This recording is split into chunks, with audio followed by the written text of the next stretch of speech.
एक जमाने की बात है। एक बहुत ही खूबसूरत राज्य था। उस राज्य में एक महाराज रहता था। उस महाराज की सिर्फ एक बेटी थी। बेटा कोई नहीं था। महाराज अपनी बेटी को बहुत प्यार करता था। एक बार क्या हुआ कि उसकी बेटी, जिसका नाम हीरा राजकुमारी था, बहुत बीमार पड़ गई। हजारों वैद्यों को दिखाया गया, हजारों दवाएं खिलाई गई, कोई फायदा ना हुआ। हीरा राजकुमारी बिल्कुल पीली पड़ गई। कमजोरी इतनी बढ़ी कि बेचारी का उठना बैठना मुश्किल हो गया। किसी की समझ में ना आता कि आखिर इतनी प्यारी, इतनी तंदुरुस्त लालाल राजकुमारी को कौन सी बीमारी हो गई है। एक रोज एक समझदार प्रधानमंत्री ने महाराज की सेवा में कहा, राजा साहब, अगर आज्ञा हो तो कुछ कहूं। राजकुमारी की बीमारी एक चीज से दूर हो सकती है। महाराज ने पूछा, हजारों वैद्य इलाज कर करके थक गए हैं, मेरी बेटी को फायदा नहीं हुआ। वह दिन ब दिन कमजोर होती जा रही है। अब यह तुम कौन सा अजूबा लाए हो जो मेरी बच्ची को ठीक कर देगा। प्रधानमंत्री ने हाथ जोड़कर कहा, महाराज, मैंने सुना है कि जिस किसी की बीमारी लालाज हो जाए, उसे जादू का आम खिलाया जाए तो पल भर में वह भला चंगा हो जाएगा। महाराज हैरान हुए तो हुए, सारे दरबारी मुंह में उंगली दबाकर रह गए। आम, और वह भी जादू का, ये भला कहां मिलेगा। महाराज ने कहा, प्रधानमंत्री, तुम पागल तो नहीं हो गए। है आम और वह भी जादू का, कहां मिलेगा, जरा यह भी बता दो। प्रधानमंत्री ने डरते डरते कहा, राजा साहब, आपके राज्य में एक शर्मा जी रहते हैं। वह बहुत गरीब हैं, मगर बड़े ही नेक और लोगों की मदद करने वाले इंसान हैं। उनके यहाँ कोई बच्चा नहीं है, बस वह दो पतिपनी हैं, और अपना दिल बहलाने के लिए, घर में रौनक रखने के लिए उन दोनों ने एक तोता पाल रखा है। यह तोता एक खास नस्ल का है, बिल्कुल आदमियों की तरह बातें करता है। मैंने एक बार सुना था कि एक आदमी बहुत बीमार हो गया था, उसके बचने की कोई उम्मीद नहीं थी। शर्मा जी के तोते ने उसके घर वालों को किसी जड़ी बूटी का नाम बताया था। वो जड़ी बूटी बड़ी मुश्किल से मिली, मगर जब उसको पीस कर मरीज को पिलाया गया तो वह 2 दिनों में भला चंगा हो गया। अब यह लगता ही नहीं है कि कभी वह इतना बीमार था कि बचने की कोई उम्मीद नहीं रह गई थी। महाराज ये सुनकर सोच में पड़ गया, क्या बुराई है अगर शर्मा जी को भी बुलाकर सलाह कर ली जाए। उसने आदेश दिया, ठीक है, तुम जाओ और शर्मा जी को बड़ी इज्जत और सम्मान के साथ मेरे पास लाओ। प्रधानमंत्री फौरन शर्मा जी के घर पहुंचा। वह दोनों पति पत्नी घबरा गए। सीधे साधे लोग थे, डरने लगे। प्रधानमंत्री जी, क्या हमसे कोई गलती हो गई है जो हमें दरबार में बुलाया गया है। प्रधानमंत्री ने उनको तसल्ली दी, भरोसा दिलाया, नहीं, कोई बात नहीं है शर्मा जी, राजा साहब ने आपको हीरा राजकुमारी के इलाज के लिए बुलाया है। मगर मैं कोई वैद्य तो नहीं। शर्मा जी ने कहा, हाँ, प्रार्थना जरूर कर सकता हूं। असल बात यह है शर्मा जी, हमने सुना है आपके पास एक ऐसा तोता है जो बड़ी से बड़ी बीमारी की दवा बताकर दूर कर देता है। शर्मा जी अब वाकई डर गए। कहीं ऐसा ना हो राजा साहब उनके तोते को उनसे ले लें। उस तोते को उन दोनों पति पत्नी ने बड़े प्यार से पाला था और बच्चों की तरह उसको चाहते थे। उनका उतरा हुआ चेहरा देखकर प्रधानमंत्री ने कहा, आप घबराइए नहीं, आपका तोता आप ही के पास रहेगा। बस आप यह कीजिए, राजकुमारी का हाल बताकर उसे दवा पूछ लीजिए। मैंने राजा साहब को वादा दिलाया है कि तोते की बताई दवा से राजकुमारी ठीक हो जाएगी, और अगर ऐसा हो गया तो राजा साहब आपके घर को सोना, चांदी और हीरे मोती से भर देंगे। नहीं प्रधानमंत्री जी, हमें सोना, चांदी और हीरे मोती नहीं चाहिए। हमें जो कुछ हमारे भगवान ने दिया है, हम उसी में खुश हैं। हीरे मोती लेकर हम क्या करेंगे, ना कोई बाल बच्चा और ना कोई और जिम्मेदारी। हमारे लिए यह दौलत बेकार है। हाँ, अगर राजकुमारी हमारे तोते की बताई दवा से ठीक हो गई तो हम हाजिर हैं। चलिए राजा साहब के दरबार में हमें ले चलें। प्रधानमंत्री शर्मा जी को महाराज के दरबार में लेकर आया। महाराज ने शर्मा जी को बड़ी इज्जत के साथ अपने बराबर बिठाया और उनसे अपनी परेशानी बताई। शर्मा जी, सारे इलाज कर चुका हूं, राजकुमारी हीरा ठीक नहीं होती। भगवान के बाद बस अब आपका सहारा है। सुना है आपका तोता किसी जादू के आम के बारे में बताता है कि अगर वह किसी मरीज को खिला दिया जाए तो चाहे जितना भी खराब हाल हो, उसको सेहत मिल जाती है। आप इस बारे में क्या कहते हैं। शर्मा जी ने कहा, महाराज, मेरी जान भी राजकुमारी के काम आ जाए तो हाजिर है। मैं अपने तोते से पूछता हूं और आपको बताता हूं। शर्मा जी महाराज के दरबार से उठकर अपने घर आए। सरला देवी बेचारी बहुत परेशान थी, बार बार आकर दरवाजे पर खड़ी हो जाती। शर्मा जी को आते देखा तो भगवान का शुक्र अदा किया। शर्मा जी ने उन्हें बताया कि महाराज ने उनको क्यों बुलाया था, तो वह जल्दी से अपने तोते के पास गई और उससे पूछा, टिंकू, राजकुमारी हीरा बहुत बीमार है, उसके लिए दवा बताओ। तोता मिर्च खा रहा था, गोल गोल आंखें घुमाकर बोला, राजकुमारी की दवा कैलाश पर्वत में जादू के पेड़ पर लगे जादुई आम में छुपी है। राजा साहब उस आम को मंगवाकर राजकुमारी को खिलाएं तो राजकुमारी झटपट बिस्तर से उठ खड़ी होंगी। शर्मा जी लाठी टेकते हुए आए और पूछने लगे, मेरे अच्छे टिंकू, ये तो बता दो, ये जादुई आम कैसे मिलेगा? कैलाश पर्वत को यहाँ तो है नहीं, कोसों दूर है, कौन ला सकेगा जादुई आम? तोते ने कहा, राजा साहब के पास हजारों बहादुर और वफादार आदमी हैं, कोई ना कोई उस आम को ले ही आएगा। पता मैं बता दूंगा। ठीक है टिंकू, तुम पता बताओ, शर्मा जी ने कहा। तो तोता मिर्च खाना छोड़कर दाहिने पंजे से अपना गोल गोल सिर खुजलाता हुआ बताने लगा, जब मैं अपने माँ बाप के साथ था और मुझे पंछी पकड़ने वाले ने पकड़ा नहीं था, तो मैं बाबा तोते और माँ तोती के साथ झुंड में शामिल होकर लंबी लंबी उड़ानें भरा करता था। आप जानते हैं, हम तोतों को आम बहुत पसंद है। हम सब आमों के बांगों की तलाश में उड़ा करते थे। उड़ते उड़ते कैलाश पर्वत की तरफ जा निकले। वहां हमने देखा कि एक आम का बाग ऐसा है जो बिल्कुल सोने की तरह चमकता है। उसके सारे पेड़ दिन के उजाले में देखो तो आंखें छकाचंद हो जाएं, और रात के अंधेरे में देखो तो उसकी चमक दमक में खो जाओ। हर पेड़ पर सुनहरे रंग के आम होते हैं और डालियों पर स्वर्णिमा चिड़िया फुरफुर उड़ा करती हैं। उन आमों का मजा ना पूछिए शर्मा जी, बस ये लगता है हम स्वर्ग का कोई फल खा रहे हैं। उन आमों में यह खासियत है कि चाहे जैसा भी मरीज हो, एक आम खा ले तो ठीक हो जाएगा। राजा साहब किसी तरह एक आम हासिल कर लें तो राजकुमारी हीरा की जान बच जाएगी। शर्मा जी और उनकी पत्नी सरला देवी ने आपस में खूब बातें की, खूब सोचा, कोई रास्ता दिखाई ना दिया। उन्होंने तोते से कहा, राजा साहब का कोई आदमी वह आम नहीं ला सकेगा, इसीलिए कि कोई जान भी दे दे तो वहां तक उसका पहुंचना मुश्किल है। हाँ ये तो है, तोते ने धीरे से कहा, कोई आदमी तो वहां बस सपने में ही जा सकता है, ऐसे तो नहीं जा सकता, क्योंकि बीच में कई नदियां पड़ती हैं, अनगिनत डरावने जंगल पड़ते हैं, और आखिर में जो नदी आती है वह तो इतनी बड़ी और गहरी है और इतनी तेजी के साथ बहती है, तो उसका पार करना गोया मौत के मुंह में जाना है। उसमें हजारों मगरमच्छ रहते हैं, शार्क मछलियां रहती हैं। भला किसकी जान फालतू है कि उस नदी को पार करने का सोचे? तो टिंकू, यह रास्ता तुम ही पार कर सकते हो, क्योंकि तुम वहां जा चुके हो। शर्मा जी बोले, हाँ मैं वहां जा सकता हूं। तोते ने कहा, क्योंकि मुझे नदी के अंदर नहीं उतरना है, उड़कर नदी को पार करना है। कई दिनों का रास्ता है शर्मा जी, मगर मैं जा सकता हूं। इस बहाने में एक बार फिर जादुई आम का बाग देखूंगा और उसके आमों का मजा लूंगा, मगर इसके लिए आपको मुझे आजाद करना होगा। हाय नहीं, सरला देवी ने सीने पर हाथ रखकर रुआं सी आवाज में कहा, अगर तुम आजाद हो गए टिंकू बेटे, तो फिर हमारे पास वापस नहीं आओगे। लोग कहते हैं तोते बेवफा होते हैं, तुमने भी बेवफाई की तो ये समझ लो मैं जिंदा नहीं रह पाऊंगी। नहीं नहीं मां, तोते ने प्यार से समझाया, आप बिल्कुल परेशान ना हो। यह कहावत बिल्कुल गलत है कि तोता बेवफा होता है। लोग बेकार ही हमें बदनाम करते हैं। हम अपने मालिक से, अपने खिलाने पिलाने वाले से बहुत प्यार करते हैं, मगर हाँ, यह भी अपनी जगह पर सच है कि हमें अपनी आजादी से भी प्यार है। हर पंछी की तरह हम भी आजाद रहकर उड़ना चाहते हैं। पिंजरे में बंद रहकर हमारे पंख बेकार हो जाते हैं। हमें खुली हवा की बजाय पिंजरे की सलाखें मिलती हैं। बस हमारा दिल रोता है और आजादी मांगता है।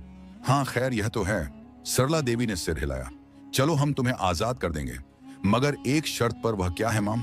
तोता खुश होकर बोला, तुम दिन भर उड़ते रहना, घूमते रहना, सैर सपाटा करना, मगर रात होने से पहले हमारे पास वापस आ जाना, आराम से खाना पीना और अपने पिंजरे में सोना। सुबह हम फिर तुम्हें आजाद कर देंगे, मगर बेटा अपना ख्याल रखना, कोई बाज, कोई कौवा, कोई बिल्ली, कोई कुत्ता या कोई आदमी तुम्हें नुकसान ना पहुंचाए। सरला देवी ने बड़े प्यार से तोते को पिंजरे से निकाला और उसके नर मनम पर सहलाने लगी। तोते ने भी टर्टर करके उनके हाथों को अपनी मुलायम जबान से छुआ और अपनी नोकीली चोंच से धीरे धीरे खुजलाया। मैं अपना ख्याल रखूंगा मां, आप फिक्र ना करें, और अब मुझे खुदा हाफिज कहें। मैं राजकुमारी हीरा के लिए जादुई आम की तलाश में जाता हूं। शर्मा जी और सरला देवी ने तोते को खुदा हाफिज कहा। तोते ने अपने पर खोले, फड़फड़ाए और खुशी के मारे टेटें करता उड़ गया। शुरू में उसको कुछ परेशानी हुई। इतने दिनों की कैद की वजह से उसके पंख सुस्त पड़ गए थे। उड़ते उड़ते जल्दी थक जाता था, मगर फिर उसकी ताकत और हिम्मत वापस आती गई। बहुत से तोतों से उसकी दोस्ती हो गई। एक अनुभवी तोते ने कहा, तुम एक नेक काम के लिए निकले हो, इसलिए मैं तुम्हारी मदद करूंगा, चलो मेरे साथ चलो। तुमको शायद जादू के बाग का रास्ता याद ना रहा हो, मुझे याद है, मैं तुम्हें बताता चलूंगा। तोता बहुत खुश हुआ। एक से भले दो, वह सचमुच रास्ता भूल गया था। अब यह बुद्धिमान काका जो साथ हुआ तो उसके दिल को बड़ी ढांस मिली। वह दोनों दिन भर सीधी दिशा में उड़ते, थक जाते तो किसी पेड़ पर बैठ जाते, कुछ खाते पीते आपस में बातें करते और फिर उड़ने लगते। कई दिन हो गए, कई नदियां पार हो गईं, कई जंगलों से वह दोनों गुजरे। बहुत सी जगहों पर कई परेशानियां भी उठानी पड़ी। कभी बिल्ली ने सताया, कभी किसी बाज ने दौड़ाया, कभी गिद्ध ने सताया। एक बार तो वह एक मैदान में लगाए गए जाल से बाल बाल बचे। चिड़िया पकड़ने का जाल चिड़ियों और तोतों को पकड़ने के लिए लगा रखा था। तोता भूखा था। उसने गेहूं और मक्के के दाने बिखरे देखे तो पेड़ से उड़ा कि उन दानों को खाए, मगर अनुभवी तोता चिल्ला पड़ा, नहीं नहीं, नीचे ना उतरना, ये दाने शिकारी ने फैलाए हैं, तुम जाल में फंस जाओगे। तोता जल्दी से फिर शाख पर बैठ गया। बुद्धिमान काका ने ठीक कहा था।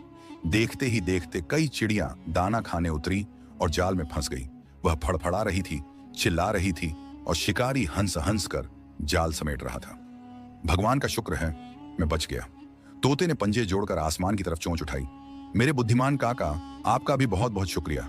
इसी तरह वह अनुभवी तोता उसको सबक पढ़ाता रहा और बहुत सी मुश्किलों से बचाता रहा। एक बार उससे और भी गलती होने जा रही थी। वह प्यासा था। पानी दूर दूर तक नजर नहीं आ रहा था। एक जगह एक गड्ढे में उसने कुछ पानी देखा तो बेताब होकर गड्ढे के ऊपर उतर गया और जैसे ही चाहा चोंच डुबोकर पानी पिए। बुद्धिमान काका ने डांटा, खबरदार पानी ना पीना। देखते नहीं गड्ढे के चारों तरफ कितनी छींटियां और मक्खियां जमा हैं। मुझे यह पानी सही नहीं लगता। पता लगाना पड़ेगा यह गड्ढा किस तरह के पानी से भरा है। मगर मुझे बहुत प्यास लगी है बड़े बाबा, तोते ने कहा। चलो थोड़ा आगे, जरूर साफ सुथरा ठंडे पानी का झरना मिलेगा। आओ देखें इस पानी का रहस्य क्या है। और उस वक्त तोता अनुभवी तोते की समझदारी पर झूम झूम उठा। जब उसने देखा कुछ ही दूर पड़ा एक बड़ा भयानक मोटा ताजा अजगर मरा पड़ा है। वह इतने दिन का मरा हुआ था कि उसका शरीर गलने लगा था और गड्ढे वाला पानी उसके शरीर से बह बह कर इकट्ठा होने वाला पानी था। देखा, अगर मैं ना रोकता तो तुम ये पानी पी लेते और फड़फड़ाकर दम तोड़ देते। ये सांप बेहद जहरीला सांप है। इसका जहर पलक झपकते असर करता है। बड़ा लंबा सफर है बेटा, अपने होशो हवास दुरुस्त रखो। वह दोनों कुछ दूर उड़े थे कि एक झरना नजर आ गया, चांदी की तरह, जिसका पानी चमक रहा था। झरने के किनारे जंगली बेर और रस भरी के पेड़ और झाड़ियां थीं। दोनों ने पेट भरकर बेर खाए, रस भरी के मजे लिए और जी भरकर ठंडा मीठा पानी पिया। जरा देर आराम किया और फिर अपने सफर पर रवाना हो गए। कई दिनों के बाद बुद्धिमान काका ने खुश होकर उसको बताया, बस अब हम अपनी मंजिल पर पहुंचने वाले हैं। ये जंगल जिसमें हम उड़ रहे हैं जादुई बाग के बिल्कुल करीब है। इस ऊंचे घने पेड़ से कैलाश पर्वत की सरहद शुरू होती है। अरे वाह, तोते ने टाय टाय कहकर खुशियां मनाई। हमारा सफर कामयाब होने वाला है। 2 दिन के बाद ही वह जादुई आम के सुनहरे बाग में पहुंच गए। आम के सारे पेड़ सोने की तरह धूप में जगमगा रहे थे और उनकी शाखों पर स्वर्णिमा चिड़िया फुरफुर उड़ रही थी और फुदक रही थी। एक बुजुर्ग चिड़िया ने बुद्धिमान काका को पहचान लिया। खुशामदीद बड़े भाई, बड़े समय के बाद दिखाई दिए हो। कहो अच्छे तो हो? हाँ बहन, ठीक हूं, मगर इस समय में मेरी तोती भगवान को प्यारी हो गई। बुढ़ापे में उसका दुख उठाना पड़ा। तोते ने ठंडी सांस भर के कहा। अरे बड़ा दुख हुआ सुनकर, स्वर्णिमा चिड़िया ने कहा। फिर पूछा, और ये कौन है? क्या तुम्हारा बेटा है? बेटा ही समझो। अनुभवी तोते ने तोते के सिर पर प्यार से पंजा फेरा। बड़ा नेक बच्चा है। एक मरीज लड़की के लिए इतना लंबा सफर करके उसके लिए जादुई आम लेने आया है। प्यारी बहन, क्या तुम हमारी मदद करोगी? स्वर्णिमा चिड़िया ने कहा। भाई, मैं तुम्हारी मदद जरूर करूंगी, क्योंकि एक बार तुमने मेरे बच्चे को बाज की चोंच से बचाया था। अगर तुम शोर मचाकर और हिम्मत जुटाकर बाज की आंख पर पंजा ना मारते और वह घायल ना हो जाता तो मेरे बच्चे का बचना मुश्किल था। मैं उस उपकार को जिंदगी भर याद रखूंगी। मगर भैया, यहाँ का चौकीदार राक्षस पहरेदार बड़ा जालिम है। वह रोज सारे बाग में घूमकर एक एक आम गिनता है, फिर उन आमों को तोड़कर चांदनी परी के पास ले जाता है। चांदनी परी इस बाग की मालकिन है। रोज की रोज आमों की फसल तैयार होती है और रोज तोड़ी जाती है। सारी परियां उन आमों का ही नाश्ता करती हैं। आज वह आम गिन कर गया है। सुबह आकर तोड़ेगा और टोकरे भरकर ले जाएगा। अगर एक भी आम कम हुआ तो हमारी खैर नहीं। वह चुन चकर हम सबको खा जाएगा तो फिर क्या होगा? बुद्धिमान काका घबरा कर बोला, मैं कोई तरकीब करती हूँ, भरोसा रखो। मगर यह तो बताओ कि एक ही आम से तुम्हारा काम चल जाएगा? स्वर्णिमा चिड़िया ने पूछा। हाँ, बस एक ही आम चाहिए, अनुभवी तोते ने कहा। तो तोते ने चुपके से कहा, चाचा जान, मुझे भी एक आम चाहिए। बहुत दिनों से मैंने जादुई आम नहीं खाया है। बड़ा दिल चाहता है कि उस आम का मजा फिर चखूं। उसने यह कहकर अपनी मुलायम सी जुबान चोंच पर फेरी और लार निकली। स्वर्णिमा चिड़िया ने उसकी खुसुर फुसुर सुन ली थी। छोटी सी गुलाबी चोंच फैलाकर हंसी और बोली, ठीक है चंचल तोता, मैं अपनी तरफ से एक आम तुम्हें दूंगी, भरोसा रखो। फिर उस चिड़िया ने दोनों मेहमान तोतों को फल खिलाए, जादुई बाग के सुनहरे कुओं से खूब ठंडा मीठा पानी पिलाया और दिन भर उनको बाग में उड़ाती टहलाती रही। रात में राक्षस पहरेदार आया। बाप रे, इस कदर डरावना, इस कदर ऊंचा मोटा ताजा तोते का नन्हा सा दिल धक धक करने लगा, वह तो कहो। अनुभवी तोते ने अपने दाहिने पर से उसकी पीठ पर थपकी दी और चुपके से कहा, घबराओ नहीं, चुपचाप बैठे रहो, यह अभी सो जाएगा और बस सुबह ही उसकी आंख खुलेगी। राक्षस पहरेदार ने पूरा बाग देखा, हर पेड़ के आम गिने और बीच बाग में बने हुए चबूतरे पर लेट गया और सो गया। उसके खर्राटों की गूंज से सारा बाग गूंज रहा था। तोते को सारी रात जागते गुजरी। उसको उन खर्राटों की वजह से नींद नहीं आ रही थी। सुबह होने में कुछ देर बाकी थी कि स्वर्णिमा चिड़िया उन दोनों के पास आकर चुपके से बोली, मैं यह तरकीब करूंगी तोते भैया कि कुछ देर बाद गाना शुरू कर दूंगी। मैंने और भी चिड़ियों को साथ मिला लिया है। हम सब मिलकर एक प्यारा सा गाना गाएंगे। हमारा गाना राक्षस पहरेदार को बहुत पसंद है। वह गाना सुनने में इस कदर खो जाता है कि आम की गिनती भूल जाता है और बस यहीं पर हम फायदा उठा लेंगे। मैं 2 आम गिनती के पहले ही गायब कर दूंगी और तुम्हें दे दूंगी, मगर यह याद रखना कि आम लेकर तुम दोनों फौरन बाग से निकल जाना। तुमने जरा भी देर लगाई तो राक्षस पहरेदार को पता चल जाएगा। उन आमों की खुशबू इतनी तेज होती है कि किसी भी कोने में छुपाया जाए फैलती रहती है। अगर उसे मालूम हो गया तो बस समझ लो कयामत आ जाएगी। तुम्हारा बहुत बहुत शुक्रिया चिड़िया बीबी, बुद्धिमान काका बोला। राजकुमारी हीरा के माँ बाप की दुआएं तुम्हें जरूर लगेंगी और तुम्हारी संतान खूब फूलेगी फलेगी। स्वर्णिमा चिड़िया ने मधुर मीठा गीत शुरू किया।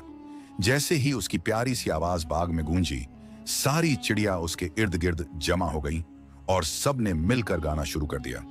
एक अजीब माहौल बन गया। सुनहरा सुनहरा सूरज पेड़ों के पीछे से ऊंचा उठ रहा था। ठंडी ठंडी हवा चल रही थी। नरम नरम रोशनी फैल रही थी। सुनहरे पेड़ सोने की तरह जगमगा रहे थे और जैसे कण कण झूम रहा था। राक्षस पहरेदार हड़बड़ाकर उठ बैठा। गाना सुनकर वह इतना खुश और ऐसा मग्न हुआ कि आमों की गिनती करना भूल गया। स्वर्णिमा चिड़िया ने अपनी 2 साथियों को इशारा किया। वह चुपके से उड़कर गई और जल्दी से 2 आम तोड़ लिए। दोनों तोतों ने एक एक आम अपनी चोंच से पकड़े और बिजली की तरह उड़ते हुए बाग से बाहर निकल आए। बहुत दूर तक जाना उड़ते ही गए। जब यह लगा बहुत दूर निकल आए हैं, तब एक ऊंचे पेड़ पर बैठकर दम लेने लगे। बुद्धिमान काका बेचारा बहुत थक गया था, फिर भी बहुत खुश था। आम इतने खूबसूरत थे कि बस देखते ही बनता था। उन दोनों को इसलिए भी जल्दी थी कि ऐसा ना हो कि कुदरत ना करे राजकुमारी की हालत और खराब हो जाए। उड़ते ही गए। जब बहुत थक जाते तो जरा सी देर को रुक जाते या फिर रात में किसी पेड़ पर बैठकर थोड़ा सो लेते। यह भी डर था ना कि कोई उन आमों को गायब न कर दे, इसीलिए बड़ी तकलीफ उठाते, मगर एक पल के लिए भी आमों को अकेला न छोड़ते।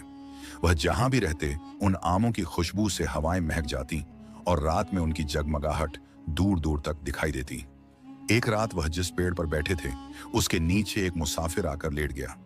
वह कहीं जा रहा था। रात हो गई इसलिए सफर न कर सका। अपने झोले से निकालकर उसने खाना खाया, बोतल से पानी पिया, फिर चादर बिछाकर लेट गया। दोनों तोते चुपचाप बैठे थे, मगर क्या करते उस खुशबू को जो आमों से निकलकर चारों तरफ फैल रही थी।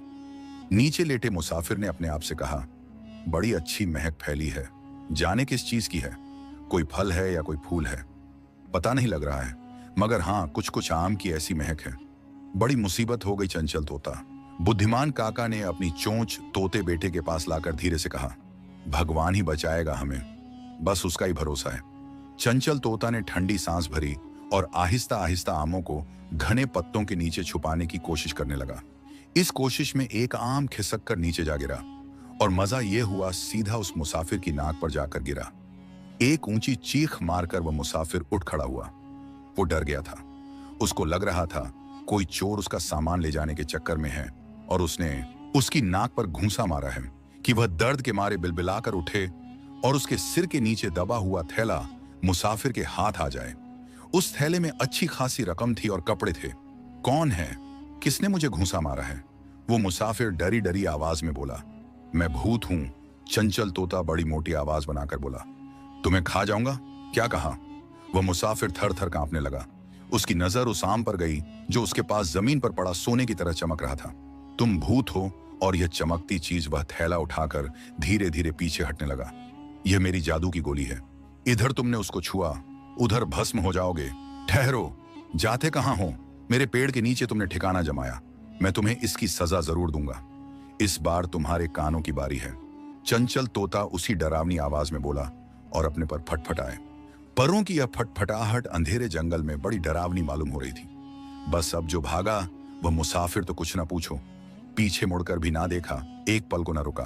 भगवान जाने किधर भाग निकला। बुद्धिमान काका ने हंसकर चंचल तोता को शाबाशी दी और नीचे उतरकर वह चमकता हुआ आम चोंच में दबाकर पेड़ की शाख पर ले आया। फिर दोनों जरा भी न सोए। सुबह होने का इंतजार करते रहे और जैसे ही उजाला हुआ वहां से उड़ निकले। दोपहर तक उड़ते रहे। आखिर जब थकान और भूख से बेहाल हो गए तब एक नदी के किनारे की झाड़ियों में उतर पड़े। पानी पिया और आम झाड़ियों में छुपाकर खाने के लिए कुछ तलाश करने लगे। इधर वह कुछ दूर गए। उधर एक लोमड़ी घूमती घामती उधर आ निकली। उसने झाड़ियों में ये दो चमकदार आम जो देखे, सोचा जाने किस जानवर के अंडे हैं। लाओ इन्हें सर्प राजा के बिल के मुंह पर रख आऊं और आवाज दूं, आओ मेरे राजा, खाओ मजेदार भोजन। अब मेरे पीछे ना आना, मेरे नन्हे बच्चों को ना खाना। सर्प राजा खुश हो जाएंगे और फिर वह मेरे दोस्त बन जाएंगे। बस लोमड़ी ने दोनों आम मुंह में दबाए और दौड़ती हुई चली। जहां वो भाग रही थी, दोनों तोते उसी तरफ जाकर एक जंगली दरख्त के मजेदार रस भरे फल खा रहे थे। उन्होंने जो एक मोटी लोमड़ी को आते देखा तो डर कर उड़े और एक ऊंची शाख पर जा बैठे। मगर यह देखकर दोनों ही घबरा गए कि उनके जादुई आम उस लोमड़ी के मुंह में दबे हैं। वो टेंट टेंट करते लोमड़ी के आसपास चक्कर लगाने लगे। बुद्धिमान काका ने कहा, डरो नहीं, हिम्मत ना हारो। इस मक्कार चोर लोमड़ी को अपनी तेज चोंच से घायल करो, मगर होशियारी के साथ यह तुम्हें पकड़ ना सके। नहीं चाचा, मैं होशियार रहूंगा। ये मुझे पकड़ भी नहीं पाएगी क्योंकि इसके मुंह में तो आम दबे हैं। और अब चंचल तोता ने झपट झपट कर उस लोमड़ी पर हमले शुरू कर दिए। जितना तेज लोमड़ी दौड़ती उतना तेज वह उड़ता, चोंच झुकाता और लोमड़ी के नरम खाल वाले बदन में तीर की तरह अपनी चोंच छुपा देता। यही काम अनुभवी तोता भी करता। दोनों मिलकर लोमड़ी को छलनी के दे रहे थे। उसके शरीर से खून बहने लगा था और उसे बेहद तकलीफ हो रही थी। आखिर वह बर्दाश्त न कर सकी और चीखती चिल्लाती जमीन पर लौटने लगी। इधर वह चिल्लाई, उधर उसके मुंह से दोनों आम जमीन पर गिरे और लुढ़कते इधर उधर रुक गए। तोतों ने जरा भी देर न लगाई। दोनों आमों को दोनों ने अपनी अपनी चोंचों में दबाया और ऊंचे होकर उड़ने लगे। अब वह 1 मिनट के लिए भी कहीं रुकना नहीं चाह रहे थे, मगर क्या करते कि रात होने वाली थी। आखिर एक जगह उनको ठहरना ही पड़ा। यह कोई छोटा सा गांव था। जगह जगह दिए जल रहे थे। वह दोनों बड़ी खामोशी के साथ एक झोपड़ी की छत में जा छुपे। दोनों आम फूस के अंदर दबा दिए थे कि उनकी चमक दिखाई न दे, वरना जो भी देखता वह आम उठा ले जाने की फिक्र में परेशान होने लगता। भगवान भगवान करके सुबह हुई और यह देखकर दोनों तोते खुशी के मारे टेंट करने लगे कि यह गांव राजधानी का करीबी गांव था। शर्मा जी के घर की मंदिर के ऊंचे शिखर दिखाई दे रहे थे। चंचल तोता जोर जोर से पंजे बजाने लगा। आहा, हम लोग अपनी राजकुमारी हीरा के पास पहुंच गए। दोनों खुशी के मारे बोलते गाते शर्मा जी के घर की तरफ उड़ने लगे। जो भी उन्हें चोंच में आम दबाए देखता हैरान होकर दूसरे को दिखाने लगता। अरे वो देखो, शर्मा जी का तोता जादुई आम ले आया। राजा साहब को भी खबर मिल गई। खुशी के मारे वह अपनी हीरे मोती जड़ी जूतियां छोड़कर महल के बाहर निकल आए। पूरा शहर जमा हो गया। सभी खुशियां मनाने लगे। राजकुमारी की हालत बहुत खराब थी। बस ये समझो, सांस चल रही थी। पूरा बदन बेजान हो चुका था। लाल लाल राजकुमारी एकदम सफेद कागज हो गई थी। राजा साहब चंचल तोता से निराश हो चुके थे। अक्सर कहा करते, अरे जब आदमी का भरोसा नहीं तो पंछी का क्या भरोसा। अब मेरी बेटी जिंदा नहीं रहेगी। ये कहकर राजा साहब रोने लगते। वह रोते तो महारानी भी रोती। महारानी रोती तो सारी प्रजा रो पड़ती। पूरा शहर शोक में डूब जाता। मगर उस वक्त तोते के आने की खबर सुनकर राजा साहब खुशी से फूले न समाये और जैसे ही उन्होंने शर्मा जी को दोनों तोतों को कंधे पर बिठाए हाथ में जादुई आम लाते देखा। नंगे पांव दौड़ दौड़े और शर्मा जी को मियाँ दोनों तोतों के गले से लगा लिया। अब वह खुशी के आंसू बहा रहे थे। शर्मा जी, आपका और आपके प्यारे तोतों का किस तरह शुक्रिया अदा करूं? शुक्रिया मेरा नहीं, राजा साहब भगवान का अदा कीजिए। उसकी कृपा ने यह चमत्कार कर दिखाया है, वरना मुट्ठी भर परों का पंछी इतनी बड़ी हिम्मत कैसे कर पाता। बस अब आप देर ना कीजिए, एक एक पल भारी है।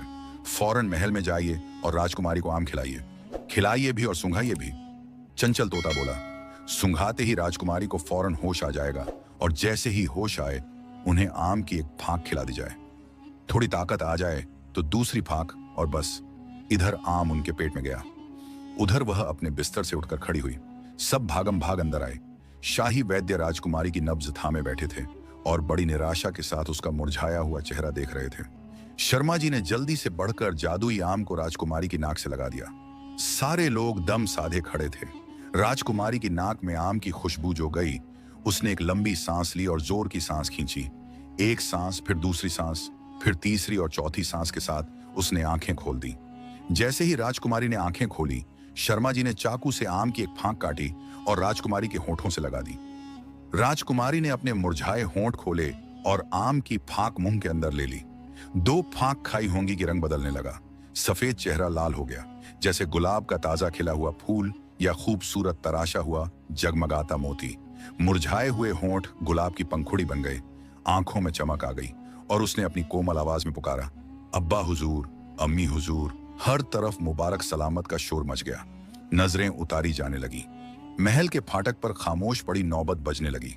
राजकुमारी को जब मालूम हुआ कि उसकी जान शर्मा जी के तोते ने बचाई है, तो वह तोते को प्यार करके कहने लगी, मेरे प्यारे, मेरे अच्छे तोते, मेरे पास रह जाओ। मैं तुम्हें सोने के पिंजरे में रखूंगी, अच्छे से अच्छा खाना खिलाऊंगी, गुलाब मिला दूध पिलाऊंगी। नहीं राजकुमारी, चंचल तोता ने धीरे से कहा, आजादी की शर्त पर ही मैं अपनी जान खतरे में डालकर आपके लिए जादुई आम लाया हूं। कैद में मैं नहीं रहूंगा, मगर हाँ, यह वादा करता हूं कि जब भी मैं शर्मा जी के पास आऊंगा, आपसे मिलने जरूर आया करूंगा। अब मेरी एक जिम्मेदारी यह भी हो गई है राजकुमारी कि मैं अपने बुद्धिमान काका जान की देखभाल और सेवा करूं। अगर उन्होंने मेरा साथ ना दिया होता, कदम कदम पर मेरी हिम्मत ना बढ़ाई होती, तो मैं अकेला शायद जादुई आम ना ला पाता। अब मुझे आज्ञा दीजिए, कुछ देर में अपनी सरला देवी के साथ रहूंगा, उनके हाथ की पकी रोटी और हरी मिर्च खाऊंगा, फिर चाचा जान के साथ खुली हवाओं में निकल जाऊंगा। मजबूरन राजकुमारी हीरा ने उसको और बुद्धिमान काका को खुदा हाफिज कहा और खिड़की से उनको जाते देखती रही। सरला देवी भी बहुत खुश थी। उन्होंने दोनों तोतों को घी लगी रोटी और हरी मिर्च खिलाई, ठंडा पानी पिलाया, फिर उन्हें अलविदा कहा। चंचल तोता ने उनका उदास चेहरा देखकर कहा, आप जरा भी परेशान ना हो मां, मैं रोज शाम को आ जाऊंगा और आपके साथ रहूंगा। सुबह को जब आपके हाथ की रोटी खा लूंगा, तब भी जाया करूंगा। बुद्धिमान काका ने कहा, मैं भी आऊंगा, मुझे भी आप लोगों से बड़ी मोहब्बत महसूस हो रही है। वह दोनों तोते रोज शर्मा जी के यहाँ आते थे, रात को रहते थे, सुबह खा पीकर चले जाते थे, आजाद हवा में उड़ते घूमते गाते बजाते। मगर हाँ, चंचल तोता एक बार राजकुमारी हीरा से मिलने जरूर जाता था। राजकुमारी हीरा की जब शादी हुई तो उन दोनों तोतों ने खूब खुशियां मनाई। अपने महाराज अब्बा के बाद राजकुमारी हीरा ही उसके सिंहासन की वारिस हुई और महारानी हीरा बनकर उसने बरसों राज किया और वह अपनी प्रजा के लिए एक बेहद अच्छी और नेक महारानी साबित हुई। प्यारे दोस्तों, कहानी कैसी लगी हमें कमेंट करके जरूर बताएं और ऐसे ही मजेदार दिलचस्प किस्से कहानियों के लिए हमारे चैनल को सब्सक्राइब जरूर करें। और आप हमें कमेंट्स में जरूर बताएं कि आप किस जगह से हमारी इस कहानी सुन रहे हो। शुक्रिया।